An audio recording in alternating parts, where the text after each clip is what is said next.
Viewers, welcome to the enigma of tarot. तो हम फिर से वापस आ गए हैं आज नए टॉपिक के साथ।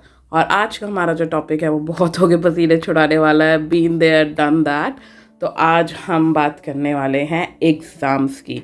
तो स्पेसिफिक फोकस है आज का 10th 12th एग्ज़ाम, या फिर आप कह दीजिए कि स्कूल स्टूडेंट्स के एग्ज़ाम। मैं यूपीएससी और कॉम्पिटिटिव एग्ज़ाम्स के इशू पर एक अनदर रीडिंग बनाऊंगी, पर आज का हमारा फोकस 10th 12th और स्कूल स्टूडेंट्स के एग्ज़ाम का है।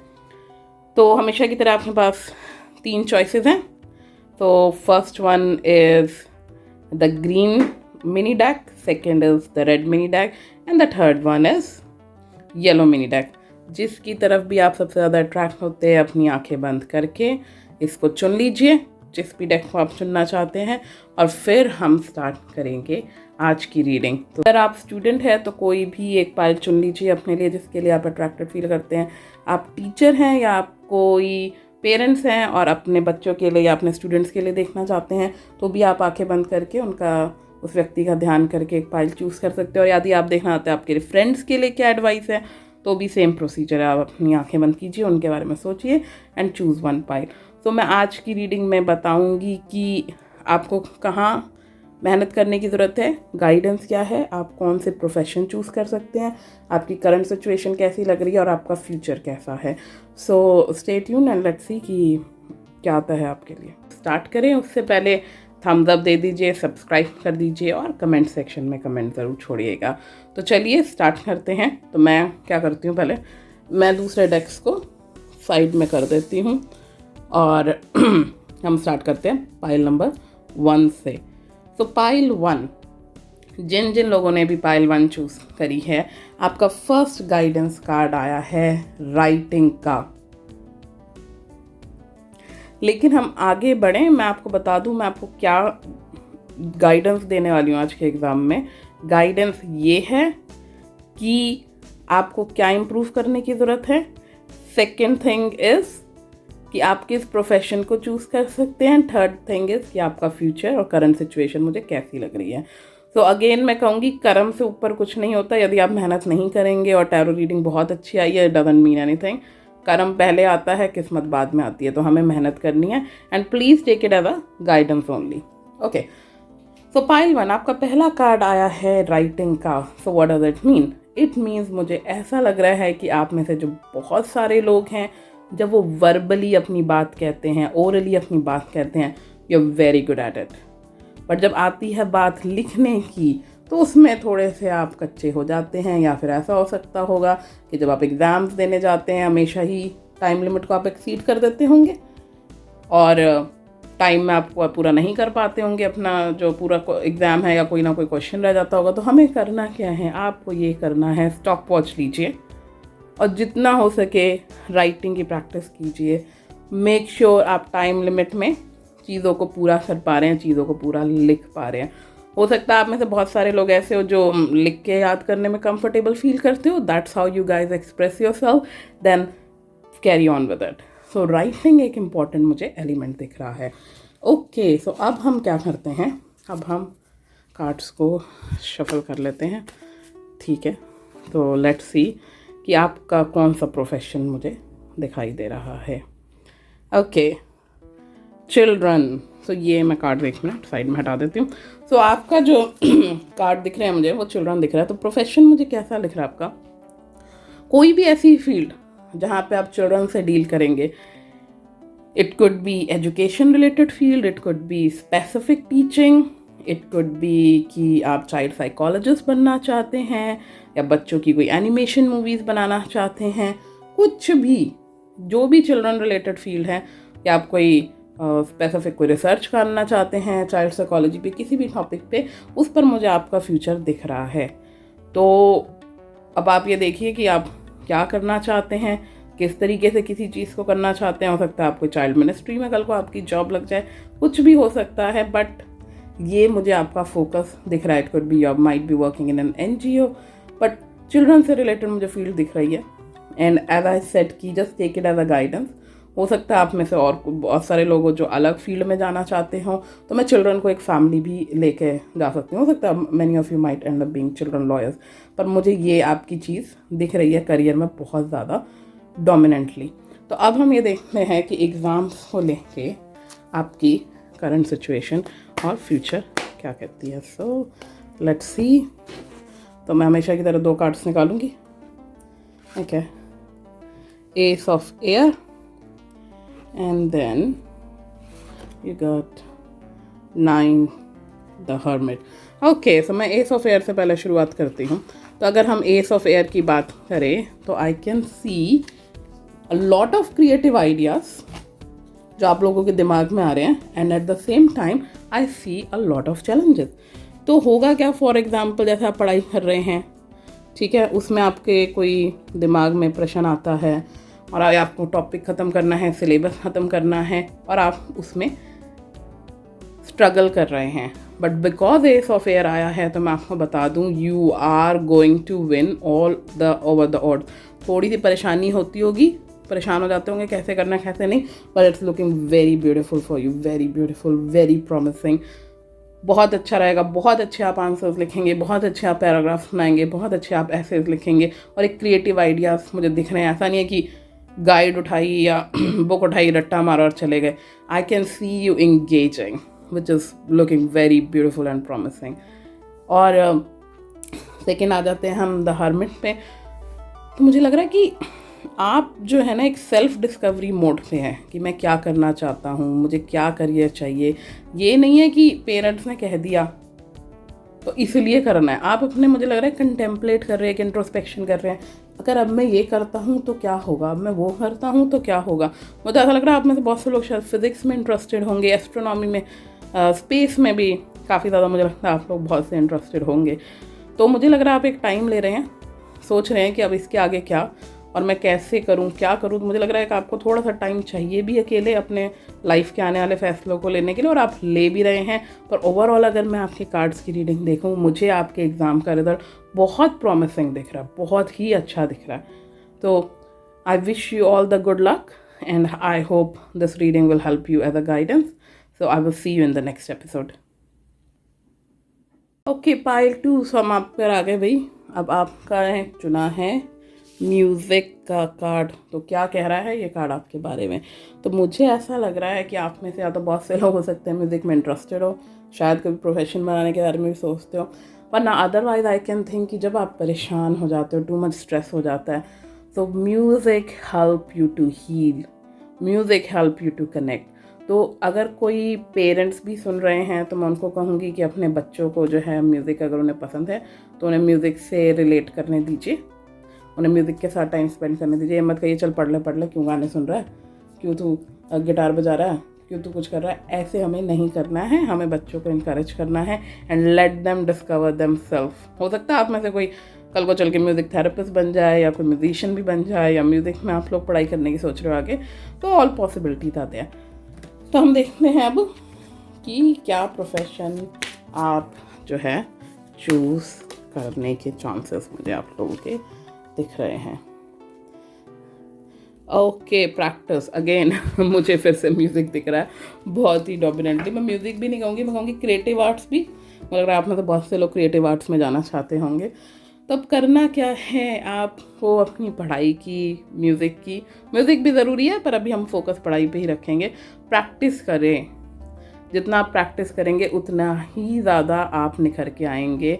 फॉर एग्जाम्पल, यदि आप मैथ्स के क्वेश्चन कर रहे हैं, आपको फॉर्मूला आता है, you are very smart, you are very intelligent, you know what to do, पर यदि आप प्रैक्टिस नहीं करेंगे तो बात नहीं बनने वाली। That is where you are lacking. You need to practice practice practice. तो करते रहिए प्रैक्टिस, और अगर पेरेंट्स आपको कहते हैं करिए तो उनकी बात सुनिए, ठीक है। तो अब हम देखते हैं कि आपका करंट सिचुएशन और फ्यूचर कैसा दिख रहा है आपके एग्ज़ाम्स के regarding. Okay, I will take out 2 cards. King of Water, and then we have 3 of Earth. अच्छे कार्ड है दोनों ही बहुत। किंग ऑफ वाटर से स्टार्ट करते हैं। तो किंग ऑफ वाटर क्योंकि आया है तो मुझे लगता है कि यदि आप अगर बहुत ज़्यादा स्ट्रेस लेते भी होंगे ना, तो बाद में जब आप म्यूज़िक के साथ या वट एवर यू इन्जॉय, जब आप वो कर लेते हैं ना, उसके बाद मुझे लगता है आप बहुत ही रिलैक्स फील करते हैं। कहीं ना कहीं मुझे लगता है आप एक ज़्यादा मीनिंग ढूंढने की कोशिश करते हैं लाइफ की। आपका जो मीनिंग है वो पैसे कमाने तक या पढ़ाई कर ली वहाँ तक आपके लिए लाइफ ख़त्म नहीं होती। आपकी एज छोटी है पर आपका जो मैच्योरिटी लेवल है वो बहुत ज़्यादा है। आई can C you going into counselling, social work, medical field, कोई भी फील्ड जिसमें लोगों के साथ आप जुड़ना चाहते हैं वो मुझे यहाँ पर दिख रहा है। कभी कभी इमोशंस थोड़े ऊपर नीचे हो जाते हैं but you are very good and strong at it. और बस तो अच्छी लग रही है ये चीज़ तो काफ़ी। किंग ऑफ वाटर आया है तो आई कैन सी दैट कि काफ़ी आप डीप लेवल पर सोचते हैं। आपके जो आंसर्स भी होते हैं, एसेस भी होते हैं, they are like of the common people. It's like हो सकता है आपके सोचने का लेवल इतना हाई हो कि एक नॉर्मल बंदा समझ ही ना पाता हो, तो कहते हैं अरे यार ये किसने क्या लिखा है, इसके मार्क्स थोड़े कम कर देते हैं, समझ नहीं आया। बट आपका लेवल इतना हाई है थिंकिंग का कि बाकी लोग आपके साथ रिलेट नहीं कर सकते। तो थोड़ा सा फोकस्ड हो सके अगर हम तो हो जाते हैं। और दूसरा, टीचिंग में भी आप लोग मुझे लगता है जा सकते हैं। ये चीज़ आ रही है, मुझे लगता है आप ग्रुप वर्क करने में, ग्रुप स्टडी करने में ज़्यादा पसंद करते हैं। आपको लगता है आपके साथ कोई बैठा रहे, आपकी हेल्प करे, डिस्कस करे, ऐसा होना चाहिए, वैसा होना चाहिए, कि मैं आंसर लिख रहा हूँ मेरे पेरेंट्स बैठ जाएँ वो चेक करे।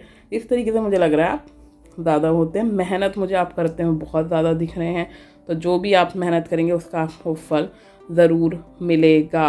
और मैंने जैसे ही कहा आप बहुत क्रिएटिव है। देखिए सारे ही कार्ड्स क्रिएटिविटी के हैं, म्यूज़िक का, प्रैक्टिस का, king of water, 3 of earth. तो कोई भी क्रिएटिव फील्ड में आप जाना चाहते हैं, I will surely encourage you, you can choose it, but of course final decision is your. और मुझे लगता है लोगों से जुड़ना आप बहुत पसंद करते हैं। तो ओवरऑल अगर मैं देखूँ, थोड़ा सा आपको प्रैक्टिस करने की ज़रूरत है एग्ज़ाम में। एज आई सेड, क्रिएटिव हैं, हो सकता है क्रिएटिविटी की वजह से अगर ज़्यादा क्रिएटिविटी पे आप चले जाते हैं और फोकस्ड आंसर नहीं दे पाते, and unfortunately education system goes like that, if they have asked you X we have to answer x.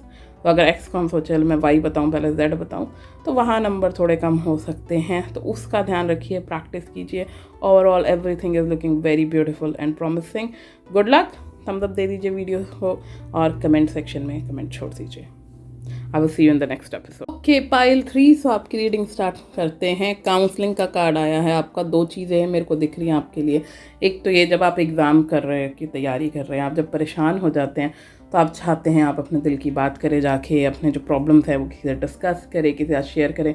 और जब आपकी कोई बात सुनता है और आपके साथ इंटरेक्ट करता है, that makes you feel really good. So parents, यदि आप सुन रहे हैं तो बच्चों के साथ बैठिए, उनके साथ टाइम स्पेंड करिए, देखिए उनके क्या चैलेंजेस है, and not only related to exam, other issue as well. हो सकता है कि आप अपने फ्रेंड्स को भी सपोर्ट करते हो, उनकी काउंसलिंग करते हो, उनसे बात करते हैं, and that's how you love to live. Again I can see कि आप एक पीपल पर्सन हैं। मुझे हो सकता है आप में से बहुत सारे लोग काउंसलिंग में भी जाएं, मुझे ऐसा दिख रहा है। साइकोलॉजी ऑप्ट करे या सोशल वर्क ऑप्ट करे या कोई टीचिंग की फील्ड करे या कोई टीम लीडिंग की, जिसमें भी काउंसलिंग रिलेटेड स्किल्स हो, कम्युनिकेशन रिलेटेड स्किल्स हो, वो मुझे आपके लिए दिख रही है। एग्ज़ाम्स में थोड़ा मुझे लगता है आप स्ट्रेस ज़्यादा ले जाते हैं, थोड़ा उसे काम डाउन करने की कोशिश करिए। योगा करना चाहते हैं, योगा कीजिए। कोई भी चीज़ जो आपको एंजॉय करती है, खेलना कूदना, टेक स्मॉल ब्रेक्स, पर ज़्यादा ब्रेक्स भी नहीं लेनी, ठीक है, पर ब्रेक्स लीजिए। ओके, तो अब देखते हैं आपके लिए कौन सा प्रोफेशन आया है। Okay, maybe I think I will go with this one. Okay, healer. Again medical की फील्ड मुझे दिख रही है, हीलिंग की दिख रही है, काउंसलिंग के साथ बिल्कुल गोइंग वेरी वेल, ब्यूटिफुली मेरे को दिख रहा है। हो सकता है आप में से कोई क्लिनिकल साइकोलॉजिस्ट बने कल को लोग, या काउंसलर्स बन जाएं, या फिर हो सकता है मेडिसिन फील्ड में जाए, डॉक्टर बन जाएं, किसी भी चीज़ में जहाँ लोगों को हील करना हो, काउंसल करना हो, वो मुझे दिख रही है। मेडिसिन की फील्ड भी मुझे बहुत लोगों की यहाँ पे दिख रही है। तो it could be anything, but you will be helping people out in the field. ये चीज़ मुझे आपकी बहुत ज़्यादा डोमिनेंटली दिख रही है। ओके, सो लेट्स सी कि अब आपकी करंट सिचुएशन क्या है और फ्यूचर आपके एग्ज़ाम्स के रिलेटेड हमको क्या दिख रहा है। मैं 2 कार्ड्स लूँगी। Okay, 5 of water and then we have release. Okay, many of you are going in medicine field, या फिर आर्मी, या फिर पुलिस, या कोई और सिक्योरिटी सर्विसेज. उसका मैं रीज़न बताती हूँ क्यों. देखो 5 ऑफ वाटर आया. 5 of water is related to emotional loss. तो again relating back to counselling. तो मुझे आप उस फील्ड में काम करते हुए दिख रहे हैं. रिलीज़ है. रिलीज़ का भी बहुत ज़्यादा ये है जब हम अपनी लाइफ में एक फील्ड से दूसरी फील्ड में जाते हैं, या हमने लाइफ में कुछ खोया होता है, तो वो चीज़ मुझे दिख रही है. इसलिए मुझे लग रहा है कि आप में से बहुत सारे लोग मेडिसिन फील्ड में जा सकते हैं, जहाँ पे आप लोगों का फील्ड में इस सपोर्ट कर रहे होंगे. और एग्ज़ाम से अगर मैं फोकस करूँ तो मैं एग्ज़ाम का ये बता सकती हूँ कि कभी कभी एज आई सेड आप खुद इमोशनली परेशान हो जाते हैं. वो ना हो. ये आपकी लाइफ में एक इम्पॉर्टेंट फेस का चेंज आने वाला है. हर फेस डिफरेंट होते हैं. हो सकता है आप में से बहुत सारे लोगों की ये कार्ड्स देख के मैं कह सकती हूँ फेस थोड़ा डिफ़िकल्ट रहा हो. पीछे हो सकता है एग्ज़ाम में नंबर अच्छे ना आए हो, चैलेंजिंग लगा हो, कुछ बड़े कंफ्यूज रहे हो, क्या करियर चूज़ करना है, क्या नहीं करना आगे जाके, जो 12th वाले कर रहे होंगे इस वक्त. That is over now. That is over. तो वो चीज़ें अब ख़त्म हो गई है. Things are looking very promising for you. I can see a great transformation in your life for positive changes. सब कुछ बहुत बढ़िया दिख रहा है.